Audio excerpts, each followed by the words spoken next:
Hello student, कैसे हैं आप? आई होप आप सभी अच्छे होंगे। प्यारे बच्चों, आज हम करेंगे कक्षा 9 के हिंदी के पार्ट 1 को। इस पार्ट का नाम है बच्चों दो बैलों की कथा। बहुत ही अच्छा पार्ट है बच्चों। इससे पहले वाली वीडियो में हम इस पार्ट को अच्छे से समझ चुके थे। अब इस वीडियो में इस पार्ट के प्रश्नोत्तरों को देखेंगे। तो बिल्कुल भी देर न करते हुए चलते हैं बच्चों इस पार्ट के प्रश्नोत्तरों की। इस पार्ट का जो प्रश्न क्रमांक 1 है बच्चों, वो है कांजी हाउस में कैद पशुओं की हाजिरी क्यों ली जाती होगी। तो जैसा कि हमें इस पार्ट के आधार पर पता है कि जो कांजी हाउस था वो एक तरीके की पशुओं की जेल टाइप की थी। वहाँ पर जो आवारा पशु घूमते थे उन्हें पकड़कर कांजी हाउस में रख दिया जाता था और उनकी जो हाजिरी इसलिए ली जाती थी कि कोई एक आध पशु भाग तो नहीं गया, तो उनकी गिनती कर ये पता लगाया जाता था। तो इस प्रश्न का उत्तर आप इस तरीके से लिख सकते हैं। कांजी हाउस एक प्रकार से पशुओं की जेल थी। उसमें ऐसे आवारा पशु कैद होते थे जो दूसरों के खेतों में घुसकर फसलें नष्ट करते थे। यानी जो ऐसे जो किसी के खोए हुए पशु या फिर जिनका कोई मालिक ही नहीं है उन पशुओं को, वो इधर उधर जो घूमते थे तो फिर वो क्या है, दूसरों के खेतों को नुकसान करते थे, क्योंकि वो दूसरों के खेतों में घुसकर उनकी फसलों को खा जाते थे। ठीक है, तो उन पशुओं को पकड़कर कांजी हाउस में रखा जाता था। अतः कांजी हाउस के मालिक का यह दायित्व होता था कि वह उन्हें जेल में सुरक्षित रखे, यानी कांजी हाउस में सुरक्षित रखे तथा भागने न दे। इस कारण हर रोज उनकी हाजिरी लेनी पड़ती थी, यानी रोज उनकी गिनती करना पड़ती थी कि जितने पशु कांजी हाउस में वो सभी हैं कि नहीं है, कोई ऐसा तो नहीं है कोई एक आध पशु भाग गया हो उसमें से। इसलिए उनकी ये जिम्मेदारी थी कि सभी पशुओं की हाजिरी लगाना। ठीक, अब देख लेते हैं बच्चों जो अगला प्रश्न है। प्रश्न क्रमांक 2 है, वो है छोटी बच्ची को बैलों के प्रति प्रेम क्यों मढ़ाया। तो बच्चों जो छोटी बच्ची थी उसकी भी माँ नहीं थी, जो माँ थी वो सौतेली माँ थी, तो उससे भी उसका कोई अपना छूट गया था। ठीक, तो जब उन्होंने उस छोटी बच्ची ने उन बैलों को देखा जो कि अपने मालिक को छोड़कर आए थे, तो जो छोटी बच्ची की परिस्थिति थी वही उन बैलों की परिस्थिति थी। यानी छोटी बच्ची को भी उसकी जो सौतेली माँ थी वो परेशान करती थी, और जो गया नामक जो जूरी का साला था वो उन दोनों बैलों को उसी तरीके से परेशान करता था। तो कहीं ना कहीं है ना, छोटी बच्ची को उनके प्रति, दोनों बैलों के प्रति आत्मीयता का भाव जाग गया, यानी प्रेम का भाव जाग गया, क्योंकि वो उन दोनों की परिस्थितियाँ एक जैसी थी। ठीक, तो इस प्रश्न का उत्तर आप इस तरीके से लिख सकते हैं। छोटी बच्ची की माँ मर चुकी थी, सौतेली माँ उसे मारती रहती थी, इधर बैलों की भी यही स्थिति थी, यानी दोनों का ही कोई ना कोई अपना छूट गया था। ठीक है, छोटी बच्ची की से उसकी माँ छूट गई थी, और उन दोनों बैलों जो हीरा और मोती नामक जो बैल थे उनसे उनका मालिक जो जूरी था वो छूट गया था। तो दोनों की स्थिति एक जैसी हो गई थी। गया उन्हें दिन भर खेत में जोतता था, मारता पीटता और शाम को सूखा भूसा डाल देता था। ठीक, गया जो जूरी का साला था वो उन दोनों बैलों से बहुत ज़्यादा दिन भर काम करवाता था, और जब खाने की बारी आती थी तो रूखा सूखा सा खाना दे देता था। छोटी बच्ची महसूस कर रही थी कि उसकी स्थिति और बैलों की स्थिति एक जैसी है, यानी दोनों का ही कोई ना कोई अपना छूट गया है। जो सौतेली माँ थी छोटी बच्ची की, वो उस छोटी बच्ची को परेशान करती थी, और जो गया था वो इन दोनों बैलों को बहुत ज़्यादा परेशान करता था। उनके साथ अन्याय होता देख उसे बैलों के प्रति प्रेम उमड़ आया, मतलब बैलों में उसे अपनापन दिखा। ठीक, अब देख लेते हैं बच्चों जो अगला प्रश्न है, वो है प्रश्न क्रमांक 3। ये है, कहानी में बैलों के माध्यम से कौन कौन से नीति विषयक मूल्य उभर कर आए हैं। तो बहुत सारे इस कहानी में नीति विषयक मूल उभर कर आए हैं, उनमें से कुछ मूल हम देख लेते हैं बच्चों इस उत्तर के जरिए। तो ये है, दो बैलों की कथा के माध्यम से लेखक ने पशुओं तथा मनुष्यों के बीच भावनात्मक संबंधों का वर्णन किया है। मतलब जो पशु और मनुष्यों के बीच में भी भावनात्मक संबंध होते हैं, वो भावनाओं से एक दूसरे से जुड़ जाते हैं। जिस तरीके से हीरा और मोती जो दो बैल थे वो जूरी नामक अपने मालिक से जुड़ गए थे भावनात्मक रूप से, और उसी तरीके से वो छोटी बच्ची उन बैलों से जुड़ गई थी भावनात्मक रूप से। ठीक, यानी जो पशु और इंसानों के बीच में जो भावनात्मक संबंध बने वो इस पार्ट में दर्शाया गया है। दूसरा है, इस कहानी में स्वतंत्रता के मूल्य की बात कही गई है। स्वतंत्र रहना किसी भी प्राणी का जन्मसिद्ध अधिकार है, फिर चाहे वो मनुष्य हो या पशु। स्वतंत्रता कभी सहजता से नहीं मिलती, हमें इसके लिए संघर्ष करना पड़ता है। तो इस कहानी में ये देखा गया है कि स्वतंत्रता हर किसी को पसंद होती है, चाहे वो मनुष्य हो चाहे पशु हो। तो यहाँ इस कहानी में दिखाया गया है कि जो हीरा और मोती नामक जो बैल थे वो स्वतंत्र होने के लिए बहुत ज़्यादा प्रयत्न करते हैं। ठीक, जब है ना वो कांजी हाउस में फंस जाते हैं तो रात भर एक दीवार को तोड़ते रहते हैं। ठीक, किसी खेत में पकड़े जाते हैं तो वहाँ संघर्ष करते हैं, किसी सांड से उनकी लड़ाई हो जाती है तब भी वो संघर्ष करते हैं। यानी वो अपना स्वतंत्रता उन दोनों बैलों को बहुत ज़्यादा प्रिय थी। जिस तरीके से एक मनुष्य को स्वतंत्रता प्रिय होती है, उसी तरीके से उन पक्षियों को भी स्वतंत्रता प्रिय होती है। जो स्वतंत्रता होती है बच्चों, वो सहजता से यानी आसानी से नहीं मिलती, उसके लिए बहुत ज़्यादा संघर्ष करना पड़ता है। ठीक है, जैसे कि हम ऐसे ले सकते हैं, जो भारत एक टाइम पे 1947 से पहले अंग्रेजों का गुलाम था, तो हमने अपनी स्वतंत्रता के लिए बहुत ज़्यादा बलिदान किए, बहुत ज़्यादा संघर्ष किया, तब जाके हमें स्वतंत्रता प्राप्त हुई। इसी तरीके से उन बैलों ने भी, हीरा और मोती नामक बैलों ने बहुत ज़्यादा स्वतंत्रता के लिए संघर्ष किए, बहुत ज़्यादा बलिदान दिए, तब जाके उन्हें आखिर में स्वतंत्रता मिलती है। तीसरा है, इस कहानी में बार बार बैलों के माध्यम से प्रेमचंद ने यह नीति विषयक मूल हमारे सामने रखा है कि समाज में नारी का स्थान सर्वोपरि है तथा हमें उनका सम्मान करना चाहिए। तो बच्चों, इस कहानी में जो प्रेमचंद जी हैं वो नारी के सम्मान को दर्शाते हैं कि जब है ना, जो जूरी की वाइफ थी वो हीरा और मोती को बहुत ज़्यादा परेशान करती है, ठीक, तो वहाँ पर जो मोती है वो बहुत ज़्यादा गुस्सैल बैल था। तो जो मोती नामक जो गुस्सैल बैल है, तो वो उसे अपने सींगों पर उठाकर पटकने की बात कहता है। तो हीरा उसे समझाता है कि नहीं, हमारे धर्म में हमारी संस्कृति ये नहीं सिखाती कि हम नारी का असम्मान करें, ठीक है, हमें नारी का सम्मान करना है। तो लेखक ने यहाँ पर नारी का सम्मान को सर्वोपरि रखा है। ठीक, भले ही वो स्त्री उन दोनों बैलों को परेशान कर रही थी, लेकिन फिर भी दोनों बैलों ने उस स्त्री को किसी भी प्रकार से हानि नहीं पहुंचाई, क्योंकि वो स्त्री का सम्मान करते थे इस कारण। प्रश्न क्रमांक 4 है बच्चों, ये है, प्रस्तुत कहानी में प्रेमचंद ने गधे की किन स्वभाव विशेषताओं के आधार पर उसके प्रति रूढ़ अर्थ मूर्ख प्रयोग न कर किस नए अर्थ की ओर संकेत किया है। तो इस कहानी में बच्चों, जो जैसा कि हमें पता है कि गधे को सब है ना मूर्ख बुद्धिहीन समझते हैं, लेकिन उसके चेहरे पे कोई भाव नहीं होते, वो किसी पे गुस्सा नहीं होता। तो इस कहानी में गधे का एक अलग ही अर्थ बताया है। जो लेखक हैं उन्होंने इस गधे को एक ऋषि मुनियों के समान तुलना की है कि जिस तरीके से ऋषि मुनियों के चेहरे पे कोई भाव नहीं होते और वो इस सांसारिक सुख और दुख से अलग होते हैं, उसी तरीके से जो गधा है वो एक ऋषि मुनियों के समान इन लेखक ने बताया है। ठीक, तो इस प्रश्न का उत्तर देख लेते हैं बच्चों। यहाँ संयुक्त वाक्य है, क्रिया विशेषण उपवाक्य, गधा सबसे बुद्धिमान प्राणी माना जाता है। सॉरी, यहाँ पर हम ये लाइन को काट देते हैं। ठीक, यहाँ से हमारा इस प्रश्न का उत्तर चालू होता है, गधा सबसे बुद्धिहीन प्राणी माना जाता है। जैसे कि हमें पता है कि सबसे ज़्यादा जो बेवकूफ़ जानवर कोई है तो वो गधे को माना जाता है, गधे को उसकी संज्ञा दी जाती है बेवकूफ़ को। यदि किसी को मूर्ख कहना चाहते हैं तो हम उसे गधा कह देते हैं। ठीक है, तो किसी व्यक्ति को हम मूर्ख कहना चाहते हैं, क्लास में अगर कोई टीचर पढ़ा रहे हैं तो कोई मूर्ख बच्चा है तो उसे गधे की संज्ञा देकर बोलते हैं कि ये तो गधा है, ठीक है, इससे कुछ नहीं आता, यानी ये मूर्ख है, बुद्धिहीन है। ठीक, तो टीचर उसे गधा बोल देते हैं। गधा मूर्ख के अर्थ में रूढ़ हो गया है, यानी गधे को मूर्ख के अर्थ में जोड़कर देखा जाता है, परंतु लेखक ने इसे सही नहीं माना, क्योंकि गधा अपने सीधेपन और सहनशीलता से किसी को हानि नहीं पहुंचाता। मतलब बहुत ज़्यादा सीधा साधा जानवर है और बहुत ज़्यादा सहनशील है, यानी कोई कितना भी उसे परेशान कर ले फिर भी वो किसी को हानि नहीं पहुंचाता। ठीक, इतनी उसमें सहनशीलता है। गाय, कुत्ता और बैल जैसे जानवर कभी कभी क्रोध कर देते हैं। ठीक है, यानी ये भी सीधे जानवर हैं, गाय, कुत्ता और बैल ये भी सीधे जानवर हैं, लेकिन इन्हें भी कभी कभार क्रोध आ जाता है। लेकिन हमने कभी भी ऐसा नहीं सुना कि जो गधा है वो किसी पर क्रोध कर रहा हो, पर गधा ऐसा नहीं करता। इन गुणों के कारण विषय में वह ऋषियों मुनियों के कम नहीं है। मतलब इन गुणों के कारण वो ऋषि मुनियों से कम नहीं है। जिस तरीके से ऋषि मुनियों को किसी पर क्रोध नहीं आता, ठीक है, और वो उनके चेहरे पे कोई भाव नहीं आते, तो वो भी यहाँ पर लेखक ने गधे की तुलना ऋषि मुनियों से की है।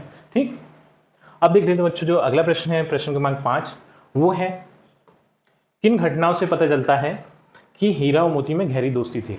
तो इस पार्ट में बहुत सारी घटनाएं दी हैं जिससे हमें ये पता चलता है कि हीरा और मोती में बहुत ज़्यादा गहरी दोस्ती थी। जैसे कि वो दिन भर जब काम करते थे तो वो ना जब है ना वो हर एक बैल, चाहे वो हीरा हो चाहे मोती हो, वो ये चेष्टा करता था कि ज़्यादा से ज़्यादा बोझा उसकी तरफ हो, क्योंकि वो अपने मित्र की साइड बोझा नहीं रखना चाहता था। ठीक है, इससे हमें पता चलता है कि उनमें बहुत ज़्यादा दोस्ती थी। दूसरी अगर हम घटना लें तो ये घटना थी कि अगर एक खाना खाता तो दूसरा भी खाना खाता था नान में, अगर ना दूसरा मुंह उठा लेता था खाना खाते खाते तो वो पहला भी मुंह उठा लेता था। इससे भी हमें पता चलता है कि उनमें बहुत गहरी दोस्ती थी और वो मूक भाषा से एक दूसरे को समझते थे, मतलब एक दूसरे के विचारों को समझ लेते थे, बिना बोले ही एक दूसरे की बात को समझ जाते थे। इससे भी हमें पता चलता है कि उन दोनों में बहुत ज़्यादा गहरी दोस्ती थी। अब बात करें कि जब सांड में लड़ाई हुई उन दोनों से, तो उन दोनों ने मिलकर उस सांड को हराया, तो इससे भी पता चलता है कि उन दोनों में बहुत ज़्यादा गहरी दोस्ती थी।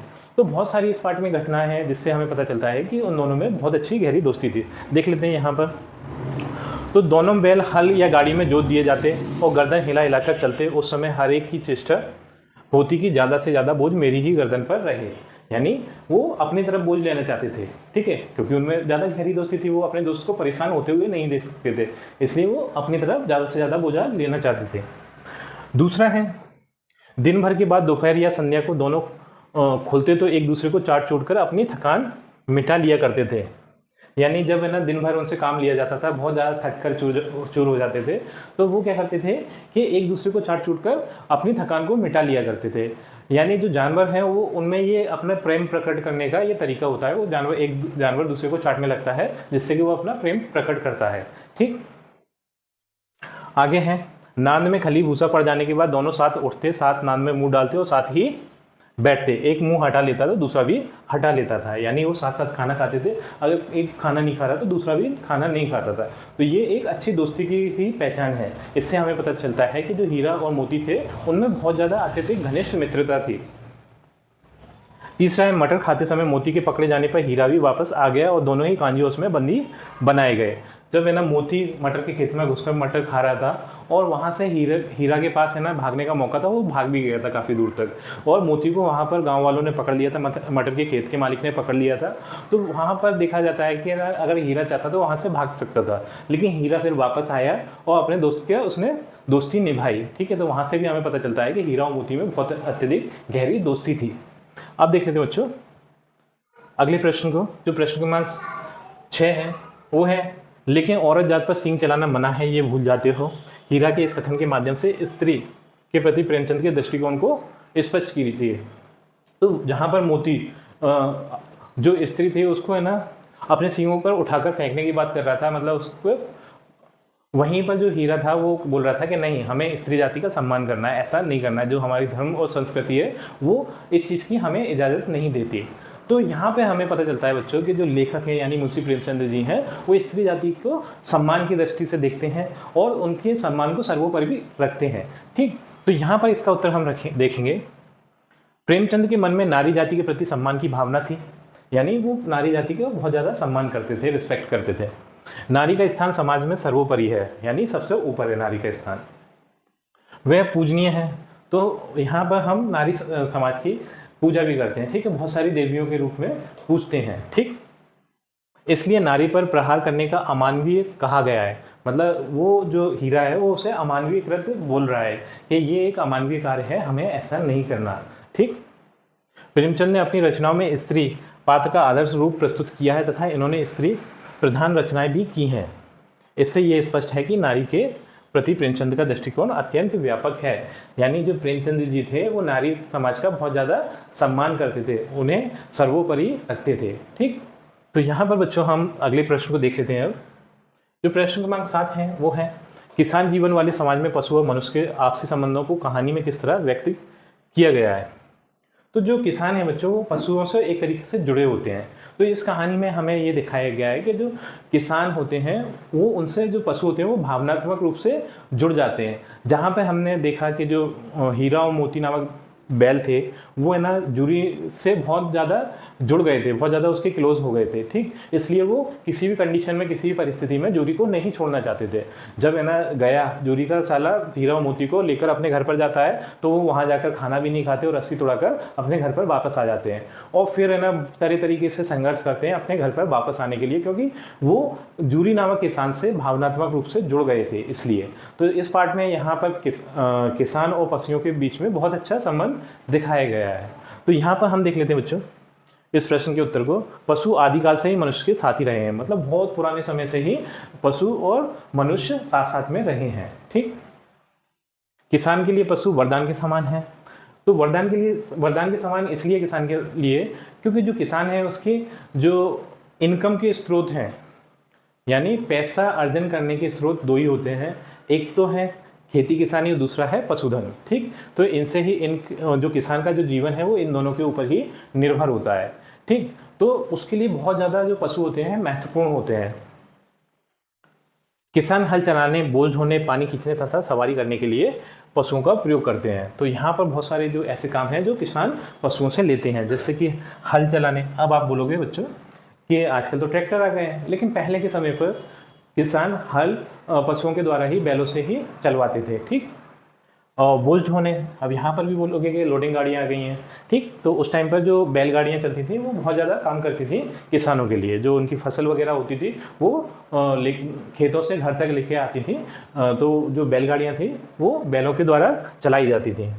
पानी खींचने, सवारी करने। अब आप बोलोगे कि ये पानी कैसे खींचते थे? तो पहले के ज़माने में जो कुओं में रहट नामक पानी खींचने का एक यंत्र लगा रहता था, उस रहट को चलाने के लिए बैलों का उपयोग किया जाता था।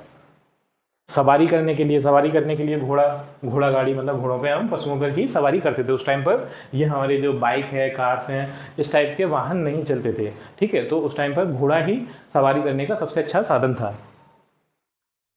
जूरी हीरा और मोती को बच्चों की तरह स्नेह करता था। जिस तरीके से एक पिता अपने बच्चों को स्नेह करता है, प्रेम करता है, उसी तरीके से जूरी नामक जो किसान था वो हीरा और मोती नामक बैलों को प्रेम करता था, उसी तरीके से रखता था। मतलब उनसे कम मेहनत करवाता था। ठीक है, उन्हें अच्छे से अच्छा खाने के लिए देता था, उनके लिए उन्हें सहलाता था। ठीक, और उन्हें कभी मारता पीटता नहीं था। ठीक, जिस तरीके से एक पिता अपने पुत्र को स्नेह करता है, उसी तरीके से जो जूरी नामक किसान था वो इन दोनों बैलों से प्रेम करता था। ठीक है, स्नेह करता था।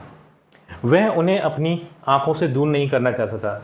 ठीक, यानी वो अपने आप से उन्हें दूर नहीं जाने देता था। फिर भी उसने अपने साले गया के यहाँ उसे भेजा, हीरा और मोती की जोड़ी को। वो कुछ मजबूरी रही होगी, वो कारण इस पार्ट में दिया नहीं है कि किस कारण जूरी ने गया के यहाँ उन दोनों बैलों को भेजा। ठीक, इससे पता चलता है कि किसान अपने पशुओं से मानवीय व्यवहार करते हैं। मतलब एक इंसान की तरह देखते हैं उन्हें, पशुओं की तरह नहीं देखते।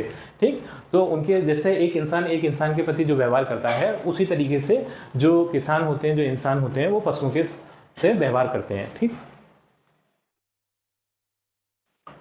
किसान पशुओं को घर के सदस्य की भांति प्रेम करते हैं और पशु अपने स्वामी के लिए जी जान देने को तैयार रहते हैं। यानी पशु भी जो हैं, ऐसा मान सकते हैं कि वो भी अपने मालिक के लिए बिल्कुल जान देने के लिए तत्पर रहते हैं, हमेशा तैयार रहते हैं। ठीक, कुछ नहीं देखते। अगर उनके मालिक पे कोई संकट आता है तो बिल्कुल वो ईमानदारी से, वफादारी से अपने मालिक का साथ निभाते हैं। ठीक, आपने देखा भी होगा कि जो कुत्ता होता है वो कितना ज़्यादा वफादार जानवर होता है, अपने प्राण दे देगा लेकिन है ना अपने मालिक को कभी नुकसान नहीं पहुँचने देगा। इसी तरीके से जो घोड़ा है, गाय है, ये बहुत ज़्यादा वफादार जानवर हैं, ये अपने मालिक को बहुत ज़्यादा जी जान से चाहते हैं। जो प्रश्न क्रमांक 8 है वो है, इतना तो हो ही गया है कि 9-10 प्राणियों की जान बच गई है, वे सब तो आशीर्वाद देंगे। मोती के इस कथन के आलोक में उसकी विशेषताएं बताइए। तो जिस टाइम पे हीरा मोती कांजी हाउस में बंद थे बच्चों, उस टाइम पे जो हीरा था वो उसने वहाँ की जो कंडीशन, परिस्थिति को देखा। उसने देखा कि जो कुछ और जानवर जैसे बकरियां, गधे, घोड़े, ठीक है, ये जानवर अधमरी अवस्था में पड़े हुए हैं, उनमें कोई जान ही नहीं है। तो उसने देखा कि क्यों ना इस कांजी हाउस की दीवार को गिरा दिया जाए, तो यहाँ से ये जानवर भाग जाएंगे, स्वतंत्र हो जाएंगे और वो हमें आशीर्वाद देंगे स्वतंत्र होने की खुशी में। तो यहाँ पर जो बच्चों, जो हीरा नामक बैल था, उसकी समझदारी, ठीक, और उसका दयालुपन, उसका भाईचारा, ये सारे गुण हमें देखने को मिलते हैं। ठीक, तो यहाँ पर हम देख लेते हैं इस प्रश्न के उत्तर को। मोती के उत्कथन के आलोक में उसकी निम्नलिखित विशेषताएं प्रकट होती हैं। यानी जो जो उसमें विशेषताएं थी वो यहाँ पर दर्शाई गई हैं। तो पहला है, मोती का स्वभाव उग्र होते हुए भी दयालु था। यानी मोती जो था वो बहुत ज़्यादा गुस्सेल बैल था, लेकिन फिर भी उसमें दयालुता आ जाती है। मतलब पहले है ना हीरा कोशिश करता है, फिर हीरा को है ना जब है ना वो बांध कर डाल देते हैं कांजी हाउस वाले, जब उनकी हाजिरी लेने के लिए आते हैं, तो फिर क्या है, मोती कोशिश करता है, मोती उस दीवार को गिराता है। ठीक, तो बहुत ज़्यादा उग्र था, फिर भी वो दयालु था, मतलब दूसरों पर दया आती थी उसे। तो और जानवरों की उन्होंने ऐसी परिस्थिति देखी, बहुत ज़्यादा दयनीय परिस्थिति थी, तो उन जानवरों पर मोती को दया आ गई। दूसरा है, मोती सच्चा मित्र था। मतलब हर एक परिस्थिति में उसने हीरा का साथ निभाया, चाहे उससे प्राण ही क्यों न चले जाएं, उसने अपने प्राणों की परवाह नहीं की। हर एक परिस्थिति में हीरा का साथ निभाया, चाहे वो कांजी हाउस की घटना हो, चाहे खेत की घटना हो, चाहे सांड से लड़ने वाली घटना हो, कोई भी घटना हो, उसने हीरा का कभी भी साथ नहीं छोड़ा। वह मुसीबत के वक्त अपने मित्र हीरा का साथ नहीं छोड़ता था। ठीक, तीसरा है, मोती परोपकारी है, तभी तो वह कांजी हाउस में बंद जानवरों की जान बचाता है। यानी दूसरों पर उपकार करने वाला है, दूसरों की मदद करने वाला है, इसीलिए तो उन्होंने जो कांजी हाउस में जितने भी पशु बंद थे उनकी जान बचाई। ठीक है, अगर परोपकारी नहीं होते तो वो भी बंद रहते। उन्हें पता था कि जब इस कांजी हाउस के मालिक को पता चलेगा तो उन्हें दंड मिलेगा, दोनों बैलों को, हीरा और मोती को। तो उन्होंने अपने प्राणों की परवाह न करते हुए बाकी सारे जानवरों की मदद की। चौथा है मोती साहसी है, वह हीरा की मदद से सांड को पराजित करता है। साहसी है मतलब हमेशा वो साहस रखता है, मतलब इतना बड़ा सांड आया जो कि हाथी के समान था, फिर भी उसने डरा नहीं मोती, उसने डटकर उसका सामना किया, दोनों बैलों ने वो सांड को पराजित किया। ठीक, तो इससे पता चलता है कि मोती एक साहसी बैल है। पांचवा है मोती अत्याचार का विरोधी है, इसलिए कांजी हाउस की दीवार तोड़कर विरोध प्रकट किया है। मतलब जो मोती है वो अत्याचार होते हुए देख नहीं सकता, वो हमेशा उस अत्याचार का विरोध करेगा। तो ये सारी प्रॉपर्टी, ये सारे गुण हमें भी होना चाहिए। अगर हमें कहीं अत्याचार होते हुए दिख रहा है तो हमें भी उस अत्याचार का विरोध करना चाहिए। ठीक, अब बच्चों जो प्रश्न क्रमांक 9 है वो है आज से स्पष्ट कीजिए। तो यहाँ पर का नंबर वाला है, इसके 9 नंबर वाले प्रश्न में 2 प्रश्न दिए हैं। पहला है का नंबर वाला, अवश्य ही उसने कोई ऐसी गुप्त शक्ति थी जिससे जीवों में श्रेष्ठता का दावा करने वाला मनुष्य वंचित है। यानी जो हीरा मोती थे वो एक दूसरे की मूक भाषा को समझते थे, वो बिना बोले ही एक दूसरे के विचारों को समझते थे। तो इससे बोला गया है कि उनमें ऐसी कोई गुप्त शक्ति थी, छुपी हुई शक्ति थी जिससे इंसान वंचित है, इंसान में ये शक्ति नहीं है। ठीक, तो इंसानों मतलब जो जीव हैं, जीवों में सर्वश्रेष्ठ कौन है? इंसान अपने आप को मानता है। ठीक है, और सर्वश्रेष्ठ होने के बाद भी इस शक्ति से जो इंसान है वो वंचित है, उसे ये शक्ति नहीं मिली, वो बिना बोले किसी की बात को समझ नहीं सकता। तो यहाँ पर हम देख लेते हैं बच्चों इसका उत्तर।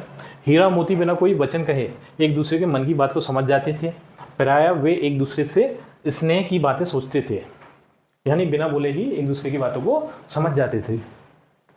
यद्यपि मनुष्य स्वयं को सब प्राणियों से श्रेष्ठ मानता है, मतलब सब प्राणियों से ऊपर मानता है कि मैं सबसे उत्तम हूँ, सबसे अच्छा हूँ सारे प्राणियों में, जितने भी प्राणी हैं, किंतु उसमें भी ये शक्ति नहीं होती है कि वह दूसरों के मनोभावों को समझ सके। मतलब हम बिना उसके किसी व्यक्ति के बोले उसके मन के भाव को नहीं समझ सकते, हमें ये शक्ति नहीं है। लेकिन जो पशु होते हैं बच्चों, को एक दूसरे के मन के भाव को समझ लेते हैं बिना बोले भी। अगर उन दोनों पशुओं में आत्मीयता है, प्रेम का, स्नेह है, तो वो एक दूसरे की बात को बिना बोले भी समझ सकते हैं।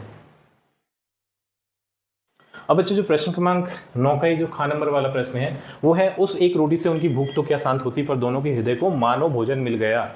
तो यहाँ पर जब जो हीरा मोती नामक बैल थे वो गया के यहाँ पर थे। ठीक है, वहाँ पर क्या है कि जो गया था वो उन दोनों बैलों को बहुत ज़्यादा अत्यधिक परेशान कर रहा था, दिन भर बहुत ज़्यादा उनसे काम करवाता था गया, लेकिन शाम के टाइम पर रूखा सूखा सा भोजन दे देता था जो कि वो दोनों बैल खाते नहीं थे। तो वहाँ पर एक छोटी बच्ची थी जो कि उन बैलों को बहुत ज़्यादा दया आती थी उस बच्ची को देखकर, और एक अपनापन सा हो गया था उन बैलों से। तो वो 2 रोटी लेकर छुपा कर लेके आती थी और दोनों बैलों को खिला देती थी।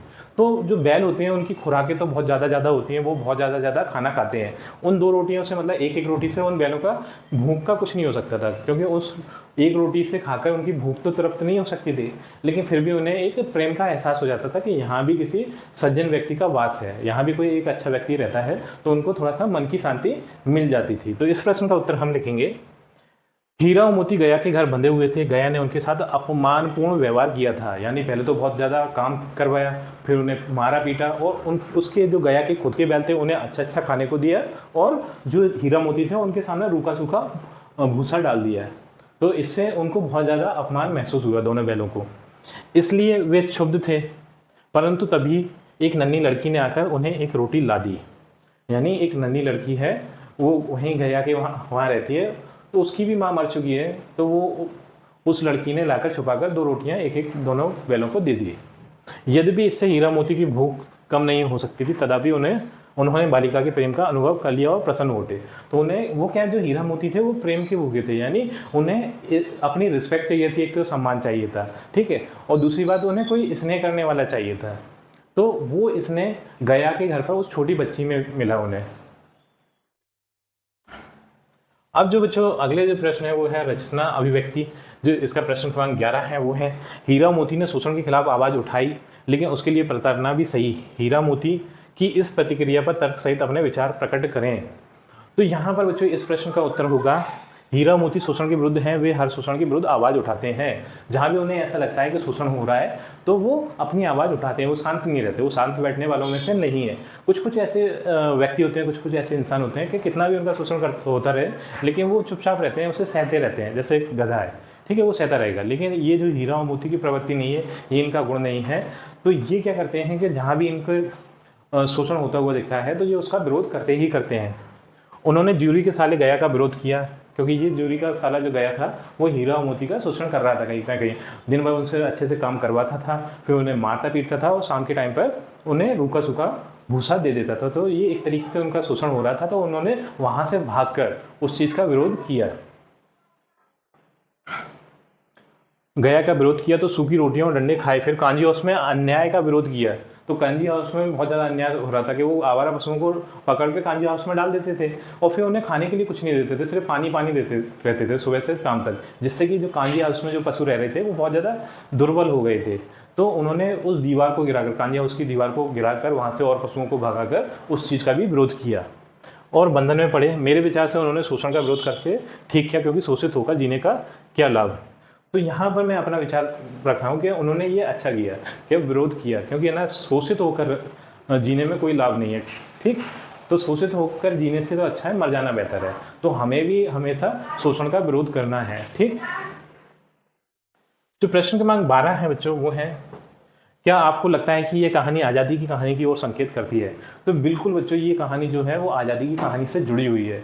ठीक, यहाँ पर जो बैल हैं वो है ना परतंत्र कभी भी नहीं रहना चाहते, वो हमेशा स्वतंत्र ही रहना चाहते हैं। स्वतंत्रता के लिए वो हमेशा संघर्ष करते हैं, जहाँ भी शोषण होता है उसका विरोध करते हैं। तो इसी तरीके से जिस तरीके से हमारे जो क्रांतिकारी थे उन्होंने बहुत ज़्यादा संघर्ष किया आज़ादी के लिए और बलिदान दिया, तो उस कहानी से ये जुड़ी हुई कहानी है। ठीक, तो यहाँ पर हम इस प्रश्न के उत्तर को पढ़ लेते हैं।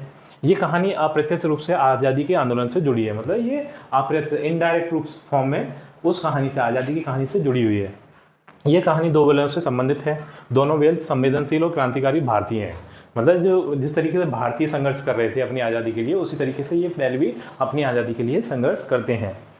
दोनों मिलकर आज़ादी पाने के लिए संघर्ष रहते हैं। ये अपने देश जूरी के घर से बहुत प्रेम करते हैं, उन्हें दूसरे देश में रहना पसंद नहीं है। यानी वो अगर देखा जाए तो जो जूरी का घर है तो वो सांकेतिक रूप से वो उनका एक देश के रूप में है, और जो गया का घर है वो उनके लिए परदेश है। तो वो अपने देश से बहुत ज़्यादा प्रेम करते हैं, वो परदेश में रहना पसंद करते ही नहीं है। स्वदेश जाने के लिए वे हर बाधा का डटकर सामना करते हैं, भूखे प्यासा रहना पड़ता है, कैद में रहना पड़ता है। ये हमारे क्रांतिकारियों की लड़ाई याद दिलाती है। तो जो जो उन बैलों ने संघर्ष करे तो वैसे ही संघर्ष हमारे क्रांतिकारियों ने भी करे, अपने प्राणों की बाजी लगाकर हमें स्वतंत्रता दिलाई। इसी तरीके से उन बैलों को भी आखिरी में स्वतंत्रता मिल गई। अगला है बच्चों, ये 13वां प्रश्न है, वो है भाषा अध्ययन, बस इतना ही काफ़ी है। तो फिर मैं भी जोर लगाता हूँ, ही भी वाक्य में किसी बात पर जोर देने काम कर रहे हैं, ऐसे शब्दों को निपात कहते हैं। कहानी में 5 ऐसे वाक्य छांटिए जिनमें निपात का प्रयोग हुआ हो। तो किसी वाक्य में जोर डालने के लिए, कुछ शब्दों का प्रयोग किया जाता है, उन शब्दों को हम क्या कहते हैं? निपात शब्द कहते हैं। क्या कहते हैं? निपात शब्द कहते हैं। ठीक है, तो यहाँ पर हम देख रहे हैं बच्चों, फिर मैं भी जोर लगाता हूँ। तो यहाँ पर ये देख रहे हैं कि भी जो शब्द है, ठीक, तो इसने इस वाक्य में जोर लगाने के लिए काम किया है। तो ये भी जो शब्द है वो क्या है? एक निपात शब्द है। जैसे कि यहाँ पर दिया है बस इतनी ही काफ़ी है, तो यहाँ पर जो ही शब्द है वो निपात शब्द है, क्योंकि यहाँ पर इस वाक्य में और ज़्यादा जोर रखने के लिए इन शब्दों का प्रयोग किया है। तो ऐसे और शब्द हमें छांट कर लिखना थे, तो यहाँ पर ये शब्द मैंने छांट कर लिख दिए हैं। इन शब्दों को आप यहाँ से देखकर लिख सकते हैं। ठीक है, इसी तरीके से यहाँ भी भी निपात वाले वाक्य मैंने लिख दिए हैं। ठीक है, इन्हें भी आप छांट कर देख कर लिख लीजिएगा। ठीक, अब चलते हैं बच्चों प्रश्न क्रमांक 14 की ओर। ये है रचना के आधार पर वाक्य भेद बताइए तथा उपवाक्य छांट कर उसके भी भेद लिखिए। तो यहाँ पर बच्चों ये है, दीवार का गिरना था कि अधमरे से पड़े हुए भी सभी जानवर चेत उठे। तो यहाँ पर ये क्या है? संयुक्त वाक्य है, और यहाँ पर इसमें संज्ञा उपवाक्य है। ठीक, तो इस चीज़ के ये वाक्यों के प्रकार हमें आना चाहिए। तो एक वीडियो में मैं सारे वाक्यों के प्रकार आपके सिखा दूंगा, जिससे कि ये आप आसानी से पहचान जाएंगे कि ये किस प्रकार का वाक्य है। ठीक, तो यहाँ से देखकर आप इन प्रश्नों के उत्तर भी लिख सकते हैं। अब चलते हैं बच्चों 15वें प्रश्न की ओर। जो 15वां प्रश्न है वो है, कहानी में जगह जगह पर मुहावरों का प्रयोग हुआ है, कोई 5 मुहावरे छांटिए, उनका वाक्यों में प्रयोग कीजिए। तो इस कहानी में बहुत सारे मुहावरों का प्रयोग हुआ है, क्योंकि जो प्रेमचंद जी की जो भाषा थी उसमें बहुत ज़्यादा वो मुहावरों का प्रयोग करते ही थे, जिससे कि जो भाषा है उनकी और ज़्यादा रोचक बने। ठीक, तो यहाँ पर हमने कुछ मुहावरे छांट कर लिखे हैं, उनका अर्थ लिखा है, उसका वाक्य भी बनाया है। जैसे पहला मुहावरा है, ये है हिम्मत हारना। हिम्मत हारने का जो अर्थ होता है वो होता है निराश होना। ठीक, तो इसका हमने जो वाक्य बनाया है वो है, इस असफलता के बाद राहुल हिम्मत हार गया। मतलब हम जो वाक्य बनाएंगे उसमें उस मुहावरे का प्रयोग होना चाहिए। आप भी अपनी मर्जी से कोई भी वाक्य बना सकते हैं जिसमें इस मुहावरे का प्रयोग होगा। ठीक है, वही तो यहाँ पर जैसे कि ये दे दिया, इस असफलता के बाद राहुल हिम्मत हार गया। ठीक है, फिर हम ऐसे भी लिख सकते हैं, हमने बहुत ज़्यादा मेहनत की लेकिन हम असफल हो गए इसलिए हम हिम्मत हार गए। ठीक, इस तरीके से बहुत सारे वाक्य बन सकते हैं जिसमें ये मुहावरों का प्रयोग किया गया हो। दूसरा जो मुहावरा है वो है टकटकी लगाना। टकटकी लगाने का अर्थ होता है निरंतर देखना, मतलब कंटिन्यूस वॉच करना। ठीक, एकदम कंटिन्यूस किसी चीज़ को देखना, उसे बोलते हैं टकटकी लगाना। तो यहाँ पर इसका अर्थ ये वाक्य बनेगा, वह दरवाजे पर टकटकी लगाए देखता रहा, मतलब दरवाजे की ओर निरंतर देखता रहा। तो उसका कोई जान पहचान वाला आ रहा होगा तो वो निरंतर दरवाजे की ओर देख रहा था कि वो कब आएगा। जैसे हमारे घर में कोई हमारे मेहमान आते हैं, जैसे कोई नानी के घर यहाँ से या फिर ना कोई दादी के यहाँ से हमारा कोई घनिष्ठ हमारे घर पर आता है तो हम निरंतर दरवाजे की ओर टकटकी लगाकर देखते रहते हैं। ठीक, जो तीसरा मुहावरा है वो है जान से हाथ धोना। तो जान से हाथ धोने का अर्थ होता है मर जाना। तो इसका हम वाक्य बनाएंगे, यह काम बहुत खतरनाक है, थोड़ी भी गलती होने पर जान से हाथ धोना पड़ सकता है। ठीक, इस तरीके से हम इसका भी वाक्य प्रयोग कर लेंगे। अगला है ईंट का जवाब पत्थर से देना, यानी कड़ी प्रतिक्रिया, बहुत ज़्यादा बल से जवाब देना इसका अर्थ होता है। तो इसका जो वाक्य बनेगा वो है युद्ध के मैदान में भारतीय सैनिकों ने दुश्मन को ईंट का जवाब पत्थर से दिया। या फिर ऐसे लिख सकते हैं पाकिस्तान के साथ युद्ध में हमने ईंट का जवाब पत्थर से दिया। ठीक, इस तरीके से भी इसका वाक्य बन सकता है। जो पांचवा है दांतों पसीना आना। तो इसका अर्थ है कठिन परिश्रम करना। इसका आप वाक्य बना सकते हैं, इतना भारी सामान उठाने से राकेश के दांतों पसीना आ गया है, यानी उसने बहुत ज़्यादा कठिन परिश्रम किया। तो बच्चों, इसी प्रश्न के साथ हमारी ये वीडियो कंप्लीट होती है। आई थिंक ये वीडियो आपको पसंद आई होगी। यदि वीडियो आपको पसंद आई है तो वीडियो को लाइक करिए, चैनल को सब्सक्राइब करिए। आपसे मिलते हैं अपनी अगली वीडियो में।